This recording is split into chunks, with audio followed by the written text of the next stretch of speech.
So we are in the land of dinosaur right now.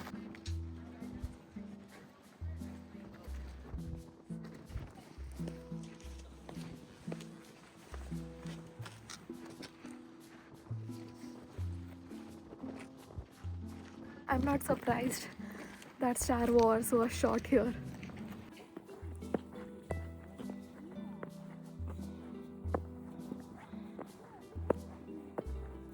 Just Okay. let it be.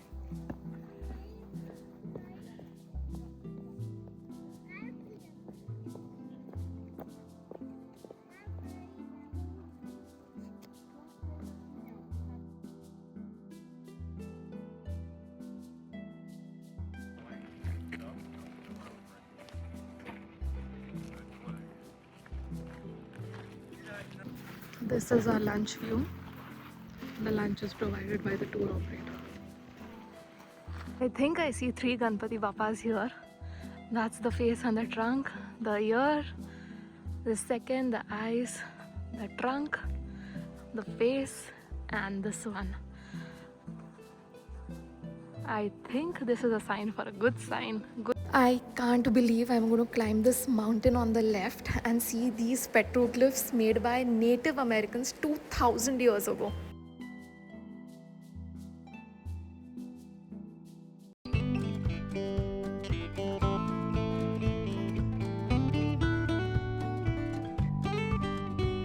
It's another day in Vegas and we are headed to the Valley of Fire right now. And obviously I've booked a tour, and this time the tour is a smaller group. It's just 14 people, unlike always, which is most of the time the double-decker bus, like how it was in Grand Canyon. So I'm a little excited that it's going to be a small group, and let's hope for the best. Also hope for the best that the climate is going to be great. It should be good. It's around 25 degrees in the afternoon, but I'm still carrying this and a hat in case it gets hot. I just got a call from the van guy. They have reached, it's 10 minutes earlier, and that's why they ask you to reach 15 minutes prior. But yeah, let's hope I can make it on time.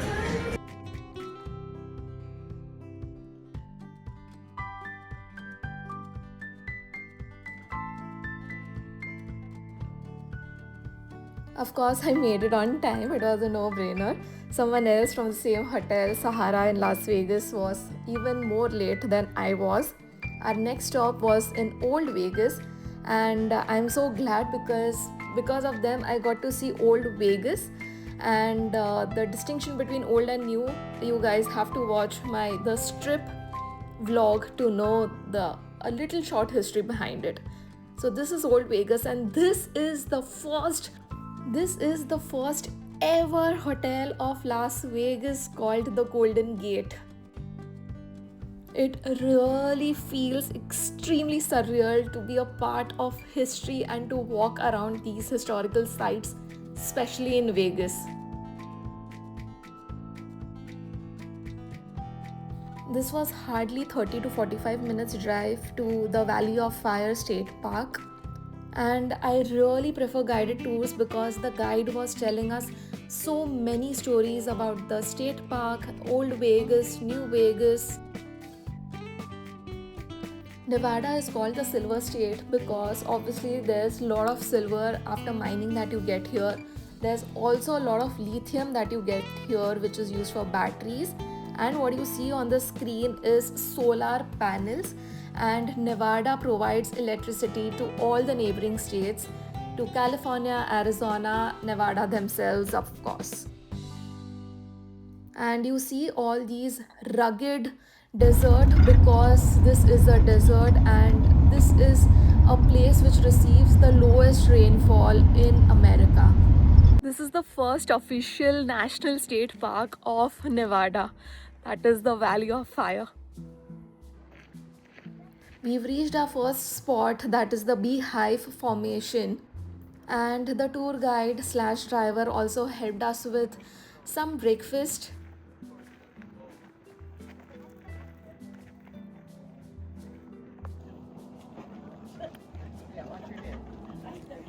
This Beehive Rock looks like a giant sandstone beehive because of differential erosion working on those cross-bedded layers. Wind-blown sand and rare desert downpours bite more deeply into these softer sedimentary rocks and leave ridges where the rock is slightly harder, a natural contour map of the dune's original shape. There are these holes from where you can enter and get some beautiful pictures from the window like these.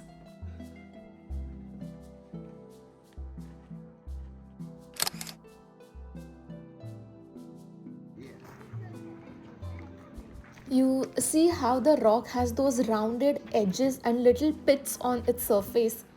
That's actually the beginning of something called taphony, that is honeycomb weathering. It happens when salt and moisture slowly eat away at the rock through tiny cracks. Pretty wild, right? It's like watching nature slowly carve its own sculpture 1 millimeter at a time.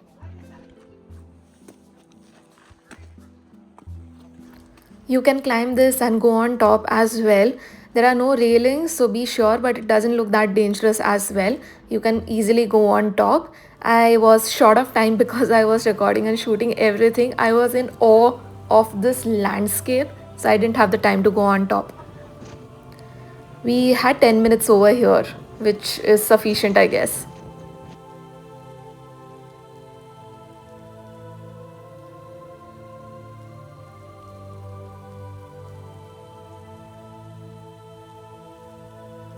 There's also another tour agency called the Pink Tours, and they basically have a pink jeep where they take the tourists around. It's just really fancy.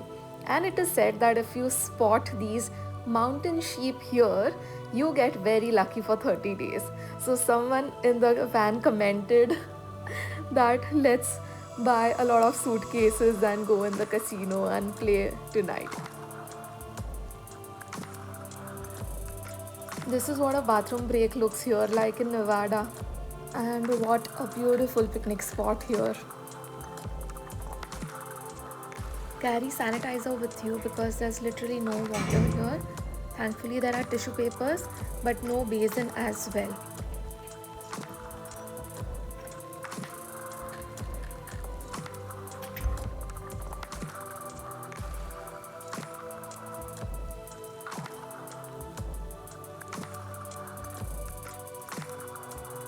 Welcome to the Valley of Fire, Nevada's oldest state park and a place where every rock tells a story.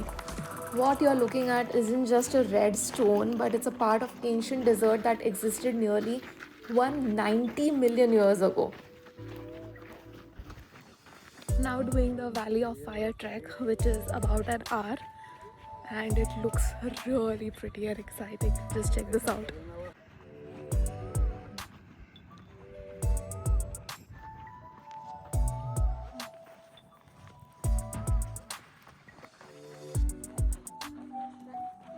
That's the group that I am with, and the guide is leading us ahead.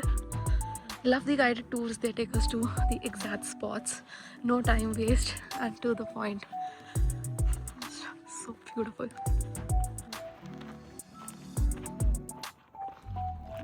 That's our guide there.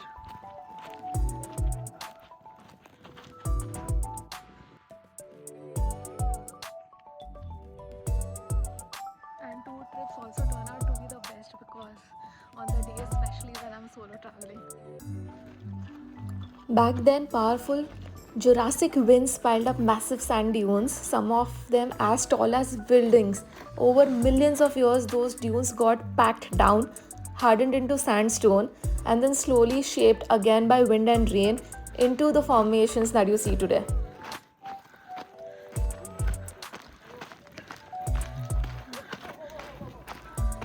There's just these 15 seconds where the hike gets a little challenging, but it's extremely easy.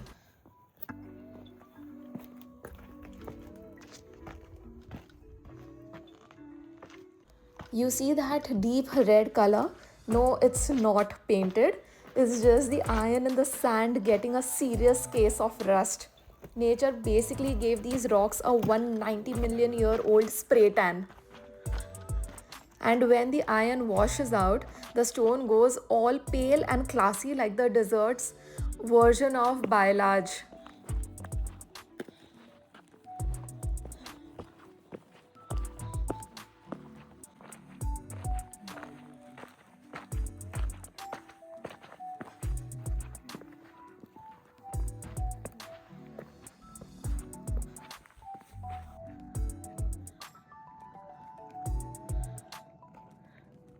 Literally every 20 degrees is a different view.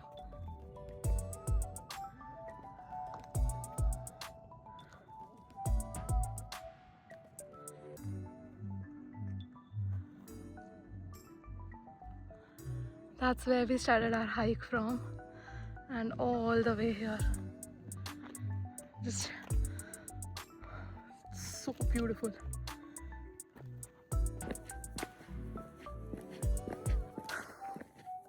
I think the universe wants me to enjoy the day today, and that's why the overcast, because it, even if it's 25 to 20 degrees, because it's a desert, it gets scorching hot and I get heat strokes. So yeah, thank you universe. See those slanted lines running through the rock? Those are cross beds, ancient sand dune tan lines left behind Jurassic winds, showing off which way the breeze was blowing. Think of it as the desert's own Instagram filter and no editing needed. But the story doesn't stop with just the rocks. Humans were here long before hashtags. The basket maker and the Puebloan people, which were called the Native Americans, and later the Southern Paiute, carved their own stories right into these canyon walls. Petroglyphs, tools, trails, like ancient tweets from thousands of years ago saying, yes, we were here first.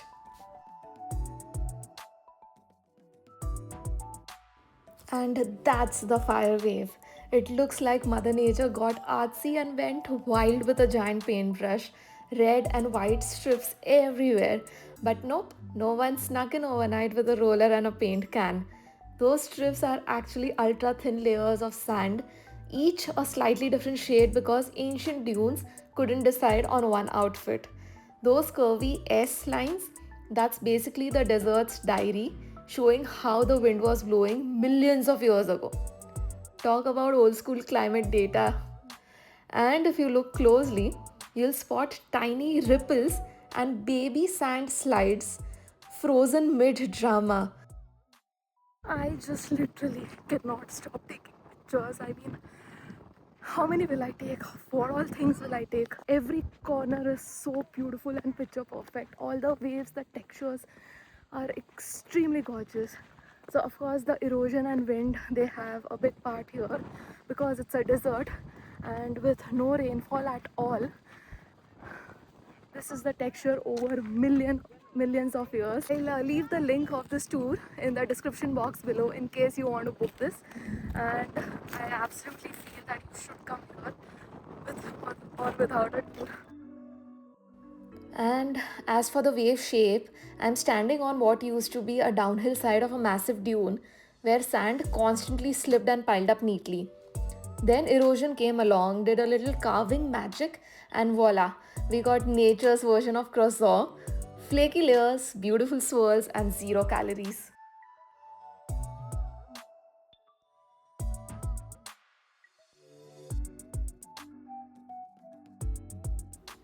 Can you see how massive this fire wave trail is? But it's not difficult at all, and you will easily need 1 to 1.5 hours here.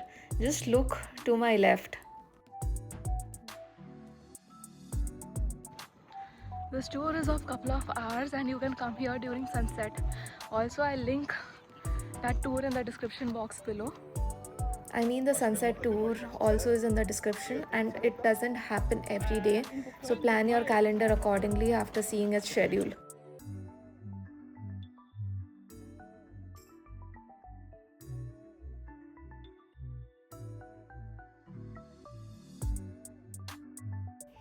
This entire landscape looks so cinematic. Just look at those cars driving by with a backdrop of sky and these dunes.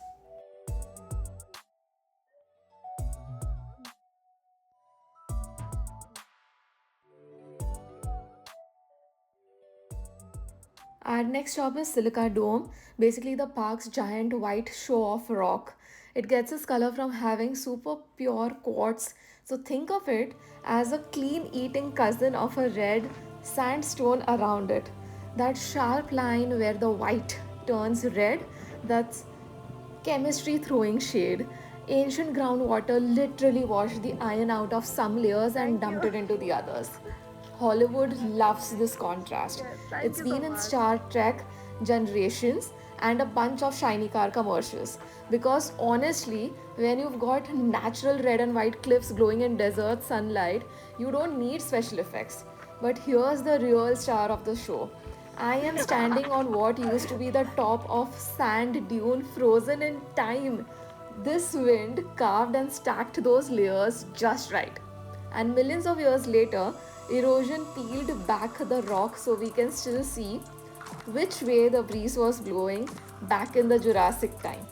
Nature's got patience and some serious design sense, don't you think?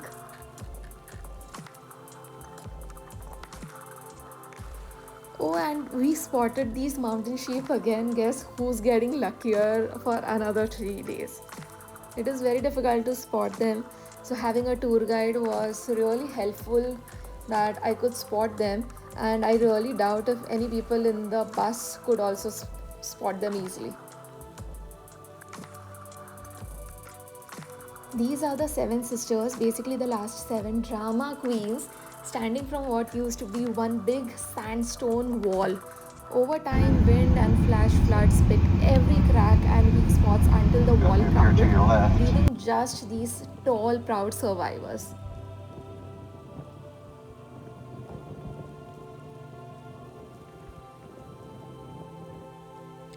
These signs are near Elephant Rock, and needless to say, do not climb the Elephant Rock to maintain its formation. There's no network, so of course, no internet. Remember to download offline maps before you come here, otherwise, you'll get lost. These are my two cute Colombian friends that I made, Grandpa and Grandma. Most of you, what you're seeing around here is Aztec Sandstone, basically the local nickname for the same giant ancient desert that geologists out east call the Navajo Sandstone. Same rock, different zip code. It's like the desert got a stage name when it moved to Nevada. And look at those smileys on the right side. Of which smiley? Up ahead is Elephant Rock, and yes, once you see it, you cannot unsee it. It really does look like an elephant with its trunk dipping towards the ground, but before you even think about climbing it for that epic selfie, don't. Rangers are serious about keeping this big guy off limits. It's not because they hate fun, but yes, because its elephant is super fragile sandstone that's been slowly sculpted for nearly 190 million years. Wind, rain, salt have been doing the world's slowest art project here, carving the head and trunk right out of ancient sand dunes. One wrong step, and you are not just breaking rules, you are ruining a few million years Mother Nature's hard work.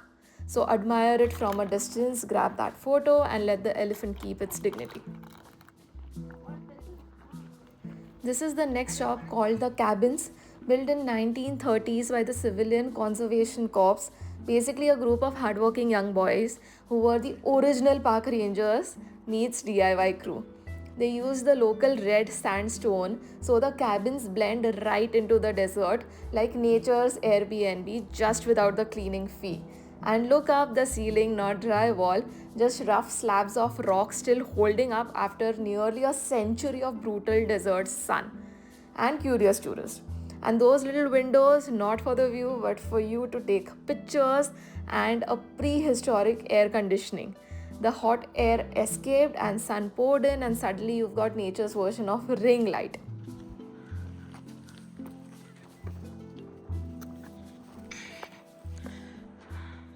These petroglyphs were made by Native Americans almost 2000 years old. The best time to visit is from October to April, unless you are okay with 40 degrees Celsius, which is common and dangerous. And you can come from sunrise to sunset. If you come before or after that, you will be trespassing and it will be illegal. unless you are registered at a campground. And now it's pee break and time to cool off and nerd out a little bit. Let me know in the comments if you're a big nerd like I am. Inside this visitor center, it connects all those red rocks to life around them, from desert bighorn sheep, sneaky little foxes to plants who've mastered desert survival. And if you're into rocks with backstories, check out the exhibit of Moen Kopi Formation, older chocolate red mudstone from ancient rivers, seating right beneath the pale Aztec sandstone born from the ancient dunes. Basically, it's a geological layer cake without the frosting, but still pretty sweet. This visitor center also has fridge magnets, glasses, mugs, t-shirts, hoodies, food to eat. So remember to carry your credit card in case you find something that you fancy. This is our lunch view. The lunch is provided by the tour operator. Thankfully, the chicken is wrapped outside, and maybe the tour company missed messaging me or I missed the email. Wind was blowing horribly. Remember to hold your entire lunch items, carry sanitizer because there's no water around, and really less facilities. And there were dinosaurs around here called Devata, Dimitri something. So we are in the land of dinosaur right now. And now I'm climbing this left side Atlatl Rock, home for some seriously old school wall art.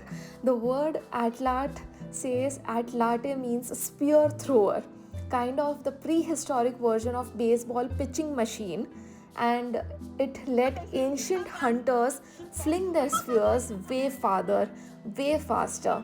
Basically, the first long range weapon upgrade. Up top, I saw petroglyphs, carvings made by chipping through the dark desert varnish that slowly coats the rock over centuries. Fun fact, that varnish grows slower than your Wi-Fi loads in a desert canyon, just a few microns per century. You will spot spirals, bighorn sheep, stick people, and of course the famous Atlatl symbol. No one knows exactly what they mean, could be stories, maps, or ancient desert group chats. But they are messages from people who knew this land better than anyone. I can't believe they literally climbed all the way up where we need stairs just by their bare hands and legs to paint it here. And please do not touch these. The oil on our fingers can erase thousands of years of history faster than you can say oops.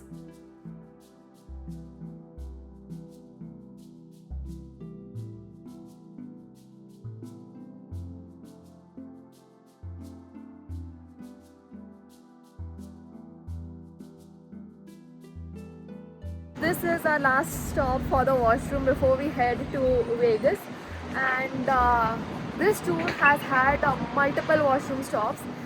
You will not face any issue, and also this tour included lunch, which I didn't know of.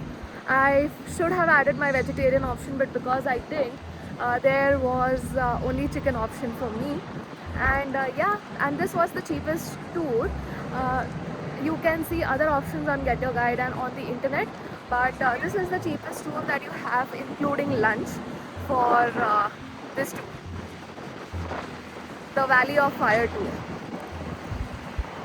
For the Valley of Fire tour.